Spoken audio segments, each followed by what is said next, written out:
Hey guys, so today I'm here with a Kirsten Talks video, and I haven't done one of these videos in a really long time, and I'm really sorry about it because I really enjoy making these videos and I know you guys like them as well. And if you're new to my channel, Kirsten Talks videos are basically just sort of advice videos, kind of, but basically just kind of me giving you my advice and things that I have maybe done to overcome some things. So I've done quite a few of these before, and usually in the comments I ask for you guys to give me sort of another topic, but because I have so many topics already in my head, you don't have to worry about leaving me any topics for now.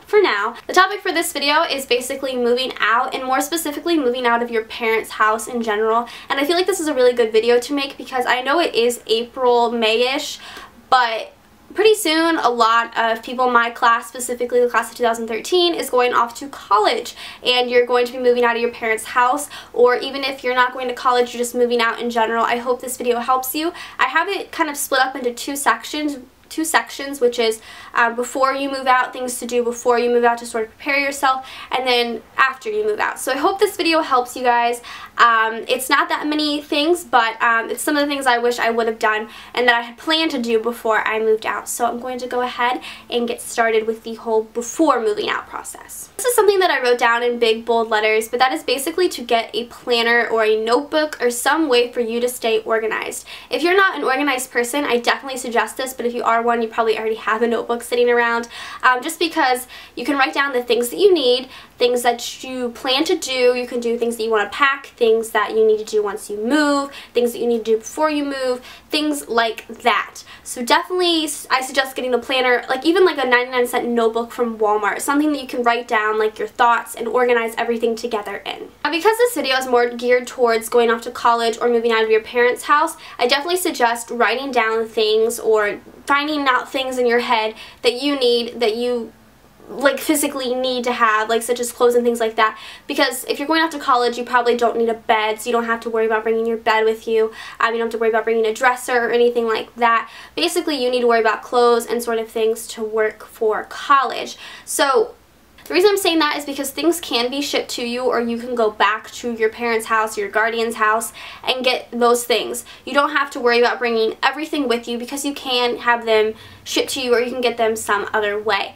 A way that I was going to do before I moved out to figure out what kind of clothes I wanted to bring, because I literally, like when I pack to go on vacation or anything, I just bring so many clothes because I'm like, I'm going to wear all of these, but I only end up wearing maybe like 2 or 3 outfits. So a little tip that I have is to take all of your hangers with your clothes on them and turn them backwards. Hang all of them backwards. Once you wear an item and you put it back on in your closet, hang it forwards. So by the time you're ready to start packing, all the ones that you have that are still backwards, you obviously don't want to pack because those aren't things that you wear the most often. So I hope that helps. That's a pretty good tip, I think. I think I read that in 17. So that's something I like to do. And one more thing, or 2 more things really, to do before you move out is to sort of, if you're not leaving the area, like you're not going so far away from your parents, but then you don't have to worry about this, but if you are kind of leaving like the state or the area, the county, things like that, I definitely suggest changing your doctor, your eye doctor, dentist, like right away, sort of getting those, because those are sort of important. You kind of want to have those.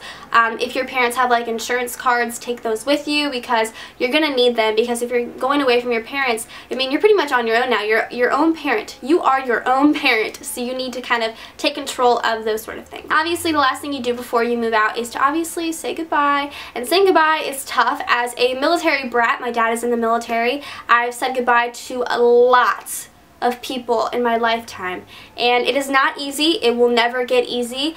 It's very tough. I've had a lot of best friends move away from me, and I've moved away from a lot of people, and it's really, really tough. But saying goodbye, especially to your family, is the toughest, because it's like, it's really, really hard. It's you may fight with your mom every day, but the second you leave, you're going to miss the crap out of her yelling at you. I promise you, you're going to miss it. So I definitely suggest saying goodbye in a good way. Don't leave on a bad note, things like that, if you're going off to college, of course. Now I have the list of things to do after you move. These are more basic things that I feel like a lot of people need to realize. Change your address on everything. If you have a monthly subscription service like myself, you need to change your address. You need to change your address with lots of places. Like maybe get a forwarding address, so that way when mail comes to your house, then your forwarding address can like be set up so it can get sent to your college or dorm room, things like that. start finding a job, or if you already have one, that's good for you. Or if you don't need to work, your parents are so wealthy that they're willing to just spread the wealth and you don't need to work, good for you. But I definitely suggest finding a job. I will do a Kirsten Talks video like all about jobs, like every single like step of the process, so that one will probably be next. But I definitely suggest finding a job because you're going to want that sort of money to spend or work towards for school. So I like that idea. Just kind of taking time on buying home decorations and furnishings and things like that. Get settled. Get where you need to be before you start worrying about spending your money on like makeup, home decorations, clothes, things like that. You came with all of that stuff. You don't need to worry about that at least for like 2 months or so. Another thing about moving out is homesickness. I got it pretty bad when I moved out, and it's really tough to get over homesickness. I really don't think there's a way to get over it. I think you just mentally get over it. But I call my mom every day. I definitely suggest talking to your parents every day if you're really close with them. It kind of helps you. It kind of eases you into it. If you have a question about anything, like, call your mom. Like, I literally did that the other day. I think I had a question about like the post office, and I called my mom because I didn't know who else to ask. I definitely suggest doing that. I definitely suggest keeping in touch with your family, especially because, I mean, they raised you. They raised you to be the person you are, and now you're going off to college. So I hope these were sort of helpful to you. Moving out is a pretty long, drawn-out process, especially if you're doing it by yourself, which is a little terrifying. But I know that it's really easy. A lot of people do it every year. A lot of people go off to college. I mean, there's millions of people that go off to college every year. So I know you can do it. So I hope this video helped you in some way. Please subscribe to me if you're not already, and I will see you guys in my next video. And make sure to check out another Kirsten Talks video when I do the job one, because I wrote down so much stuff for that. Alright, bye guys.